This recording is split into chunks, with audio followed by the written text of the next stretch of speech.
नमः शिवाय, जय भोलेनाथ। आप सभी लोगों का मैं अपने चैनल में स्वागत करती हूँ। तो घट स्थापना कैसे करनी चाहिए तो वो मैं आप लोगों को समझा रही हूँ। देखिए, सबसे पहले तो आम की जो चौकी है वो आम की लकड़ी की होनी चाहिए, वो सर्वोत्तम मानी गई है। और चौकी को धोएंगे, पूजा घर पूरा साफ करेंगे, गंगा जल वहाँ पर छिड़केंगे। उसके बाद चौकी को साफ करेंगे, चौकी पर चंदन थोड़ा सा लगा लेंगे। चंदन लगाने के बाद इस तरीके का लाल कपड़ा बिछा लेंगे। और इस तरीके से देखिए, मैंने फोटोज यहाँ पे रखी हुई। मेरे पास दुर्गा जी की मूर्ति है। तो मेरी जो माता जी हैं उनके शेर का मुख देखिए बंद है।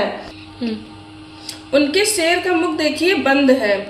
मैं आपको दिखा रही हूँ। तो जो बंद जिनका शेर का मुख होता है वो बहुत सौम्य प्रवृत्ति की माँ होती हैं। और जहाँ पे जिनका शेर का मुख खुला हुआ होता है तो वो रौद्र प्रवृत्ति की होती है। तो घर में इस तरीके की मूर्ति स्थापित होनी चाहिए, शेर का मुख खुला नहीं होना चाहिए, ठीक। और ये जैसे कि मैंने बिछाया हुआ, मैं यहाँ पर एक चावल से स्वास्तिक बनाती हूँ। चावल का स्वास्तिक बनाती हूँ। और चाहो तो आप अष्टदल कमल बना सकते हो। ये मैं शायद बता चुकी हूँ अपनी वीडियो में। आपको YouTube में मिल जाएगा चावल का स्वास्तिक कैसे बनता है और अष्टदल कमल कैसे बनता है। तो उसके ऊपर मैं दुर्गा माता जी की मूर्ति रखती हूँ, ठीक है। और मैं यहाँ पर एक कलश रखती हूँ, वो माता का कलश होता है चौकी के ऊपर, ठीक है। तो यहाँ पर भी मैं थोड़ा सा चावल रखती हूँ, उसके ऊपर मैं कलश रखती हूँ।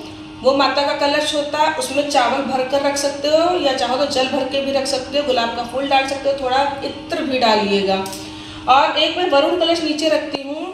तो वरुण कलश की मैं बात अगर करूँ तो मैं वरुण कलश, ये आप देख लीजिए, मैं काफ़ी लंबा जो है मिट्टी का बनाती हूँ, क्यारी इतनी लंबी बनाती हूँ। और उसमें फिर मिट्टी बिछाती हूँ। मिट्टी जो है किसी तीर्थ स्थान के लिए लीजिए, बालू और मिट्टी मिला के, और तो किसी खेत की ले रहे हो तो उसमें आपको गंगा जल डालकर उसको पवित्र करना होगा। फिर मिट्टी बिछा दी पूरे जमीन में। उसके बाद में आप सबसे पहले तो गणेश जी की स्थापना होगी।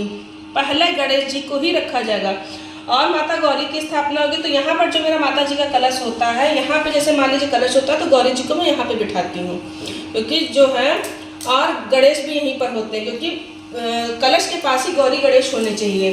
और इस जगह पे मैं भैरव जी को बिठाती हूँ। तो सुपारी, ये देखिए गणेश जी हैं, सुपारी के ही हैं, ये मेरे बहुत पुराने गणेश जी हैं, मैं इन्हीं को बिठाती हूँ। और भैरव की जो स्थापना करती हूँ यहाँ पे करती हूँ। यहाँ पे कलश होता है। और यहाँ पे जो मैं जो वरुण कलश जो बनाती हूँ, तो आपको गेहूँ और जौ को रात में भिगो कर रखना होता है। पहले आप मिट्टी डालेंगे, फिर गेहूँ जौ डालेंगे, फिर से मिट्टी की दूसरी परत डालेंगे, फिर गेहूँ जौ डालेंगे, फिर मिट्टी की तीसरी परत डालेंगे, फिर गेहूँ जौ डालेंगे। उसके पश्चात बीच में थोड़ा सा मिट्टी आप हटा के, मतलब फिर आप ये कलश रखेंगे इस तरीके से। मेरे पास मिट्टी का कलश नहीं है, ठीक है, तो मैं इसीलिए मैं इस धातु का कलश बता रही हूँ। इसमें आधा लीटर मुश्किल से जल आ पाएगा। और आपको कलश भी ऐसा लेना जिसमें 1.25 लीटर का जल आ पाए, ठीक है। 1.25 लीटर का जल ही होना चाहिए। या तो पीतल का कलश लीजिए या तो मिट्टी, सर्वोत्तम में मिट्टी का भी आप ले सकते हैं। तो सबसे पहले हमको गंगा जल डालना होता है कलश में। हम सबसे पहले डालेंगे गंगा जल।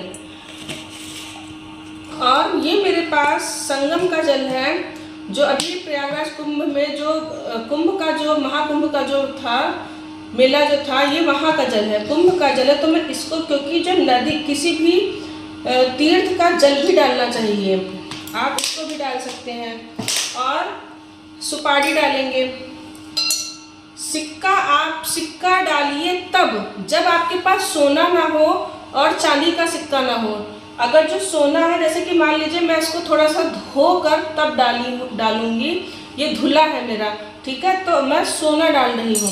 और सिक्का डालना चाहो तो डाल सकते हो। सोना पड़ गया तो सिक्के की कोई जरूरत नहीं, सिक्का डाल दिया, हाँ। और इसके बाद में आप क्या अब इसके अंदर हम जल भरेंगे। और जल का हम कि कंठ तक जल आ, तो वो कंठ तक हमको जल भरना है, देखिए।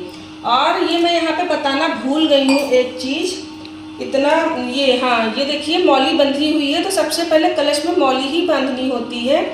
ये मौली बंधेगी। फिर स्वास्तिक ऐसे बनता है। स्वास्तिक बनाएंगे, 2 स्वास्तिक बनाएंगे। और इसमें सर्वौषधि पड़ेगी। हल्दी की गांठ मेरे पास नहीं है, क्योंकि जितनी भी हल्दी की गांठ मैं दिवाली में चढ़ाई थी उसमें और ख़रीद के मैं उसको पिसवा के रख लेती हूँ। मैं घर की पिसी हल्दी यूज करती हूँ। तो इस समय मेरे पास हल्दी की गांठ नहीं है। हल्दी गांठ पड़ेगी, दूब पड़ेगी, सर्वौषधि पड़ेगी, जटामांसी पड़ेगी।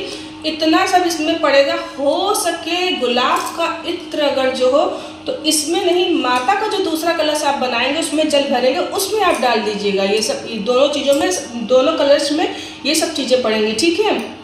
इसके ऊपर हम रखेंगे, फिर हम इसके ऊपर ये प्लेट से इसको ढकने, और इसके बाद में पत्ते आप थोड़ा सा ये जो, जैसे कि मान लीजिए ये भी नया आज ही मैंने पत्ते मंगाए तब भी कुम्हिला आ गए, क्योंकि ये बहुत ही कोमल पत्ते हैं। तो थोड़ा सा बड़ा डंठल जब आप लेंगे तो ये अंदर जल के अंदर डूबा रहेगा तो हरा भरा रहेगा। ये आम के पत्ते हैं, तो आप इसमें पंच पल्लव आपको मिल जाए तो 5 तरह के पत्ते लगाइए।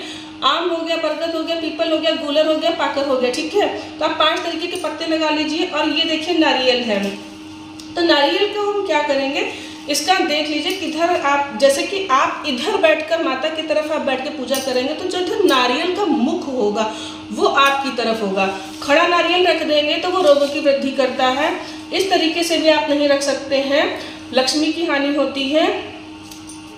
और इसमें तूल से लपेट देंगे हम नारियल को इस तरीके से। तो तूल से लपेटने के बाद इसके बाद आप जो भी, जैसे कि मिट्टी का कलश आप स्थापित कर रहे हैं तो मिट्टी की ही प्याली होगी, धातु का कलश रख रहे हैं पीतल वगैरह का तो धातु की प्याली होगी। तो उसमें आप मन हो तो चावल रखिए, मन हो तो गेहूँ रखिए। और कोशिश करिएगा कि ये जो पात्र आप रखेंगे ये पूरा भरा होना चाहिए, खाली नहीं होना चाहिए। उसके बाद में कलश ऐसे रख देंगे। कलश आप मान के, जैसे ये नारियल है तो आपको इस तरीके से समझना, थोड़ा सा जटा इसकी हटा लीजिए, जिधर आँख होती है वही मुख होता है, मुख आपकी तरफ होना चाहिए। जब आप पूजा करेंगे तो मुख आपकी तरफ होना चाहिए। इस तरीके से कलश स्थापना हम साधारण तरीके से करेंगे। जो गृहस्थ जन है, जो पंडित नहीं बुला पाते, ये मैंने उनके लिए बताई है। और जो पंडित जी जो लोग होते हैं, जो विद्वान जन होते हैं, वो मंत्रों के द्वारा कराते हैं कलश की स्थापना। आपको मंत्र नहीं आता है, जैसे कि मैं खुद करती हूँ कलश स्थापना, मैं मंत्रों के द्वारा ही करती हूँ। जो वरुण के कलश की स्थापना है, गौरी गणेश के, सब कुछ मैं मूर्ति को स्थापना करने का मंत्र, माता तो मेरे घर में है ही, तो मैं स्पर्श कर लेती हूँ कि माता माँ दुर्गा माँ वाह्याम स्थापयामि च, ठीक है।